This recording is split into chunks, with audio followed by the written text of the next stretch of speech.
oatmeal raisin. Disturbed, the local weatherman gazes into the camera and politely pleads for viewers to spend their night responsibly, preferably with others within the safety of their homes and establishments. He then proceeds to recite prayer directly from the teleprompter, when suddenly a loud bell jingles and the television powers off. The baker tucks the remote away into his apron as he slams shut the storefront door behind him. The stench of his cigarette break is carried along by subtle storm winds stirring about outside, soon eradicated by the holy scent of oatmeal raisin from within the bakery.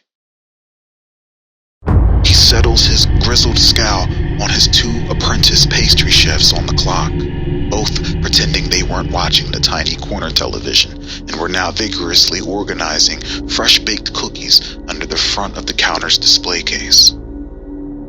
For a moment, the baker says nothing and just stares with shark-like eyes tightening his apron, then makes his way toward the kitchen in the back, without hesitation, without shame, without fear of consequences.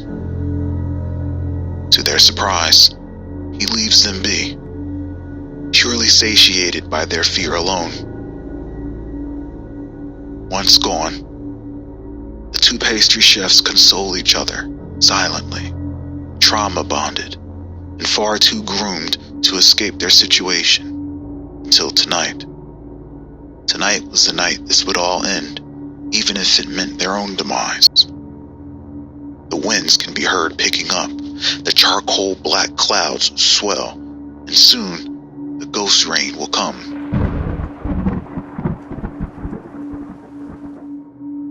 One chef looks at the other, wipes their tears away, and softly whispers, "It's time." As planned, one reaches into the cookie display and seizes entire rows of oatmeal raisin up into their apron and shuffles toward the front door. The other leaps onto a step stool to secure the bell to allow an exit without notice. With one foot in the bakery and one foot out, the pastry chef tosses the entire batch to the trash can sitting out front. And both scurry back behind the counter. Everything was unfolding as planned. Only one more step needed to be taken. The chef brandishes a biscuit cutter and slides it across their inner thigh beneath their shorts. The two then begin to make a ruckus. As expected, the baker storms out from the back, gearing up to distribute his wrath, and discovers the two dealing with their perfectly staged dilemma. Covering her partner's lower regions, but leaving just enough visible for the baker to see the blood, she pleads for an early lunch break. The baker, as selfish and cruel as he was, reluctantly waves them off, granting their request. The two skitter on by into the back rooms.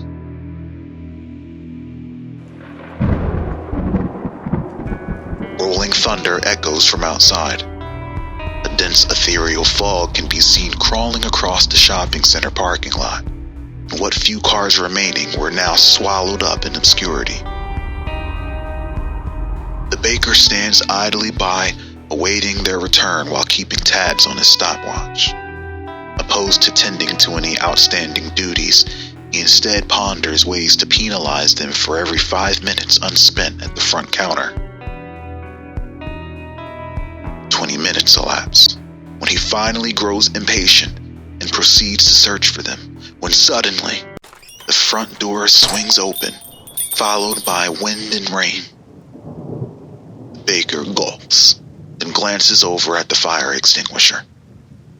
Despite being unsettled and frightened, he was confident he wouldn't need it.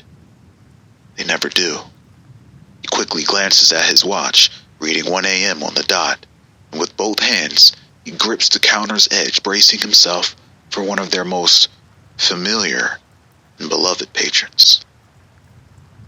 The ghost rain intensifies, and through the pale mist comes a silhouetted figure, slowly gliding closer toward the bakery, every blink of the eye bringing it forth closer, until finally, before his very eyes, The woman with child, a lumbering bugbear with an imposing posture, stood naked on the other side of the counter. Her leathery, baked flesh glistened in the foreground of the ominous pale lighting radiating from the doorway. Her face barely clung to her cheekbones, grimacing with exposed, decaying gum line. Her eyes were passages into the void, her hair perpetually falling from her head and evaporating upon the surface of the counter. And as foreboding as her stare was, the cornerstone of her repugnant presence was her grotesque protruding navel, evidently pregnant with child.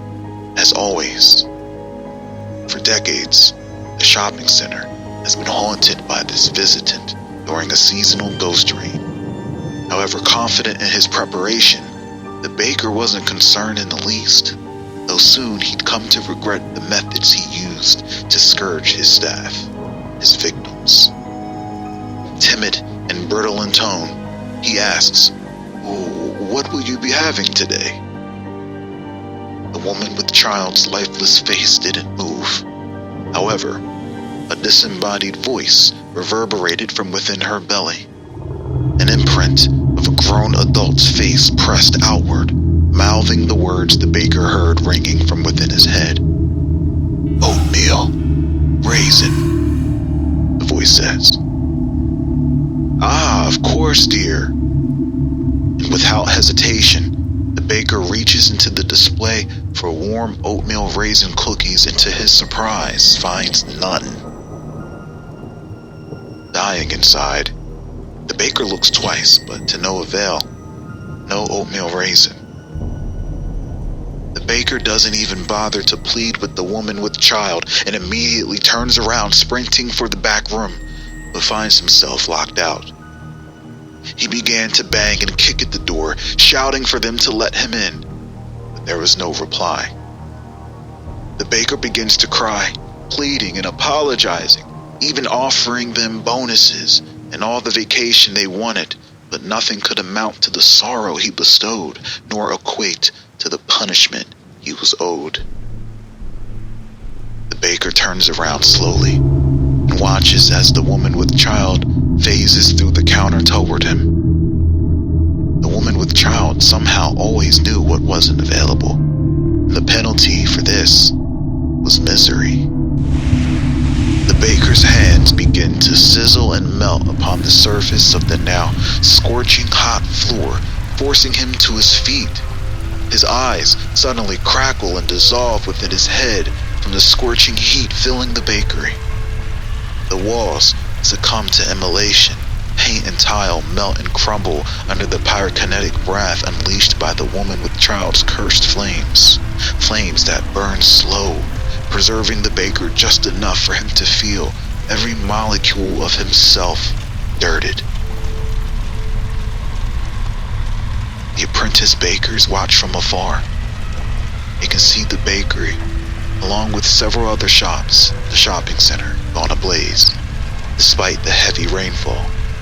But this was known. Ghost rain never did anything good for anyone.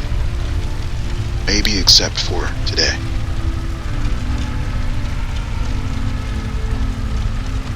Keep oatmeal raisin in rotation from open to close, stop playing.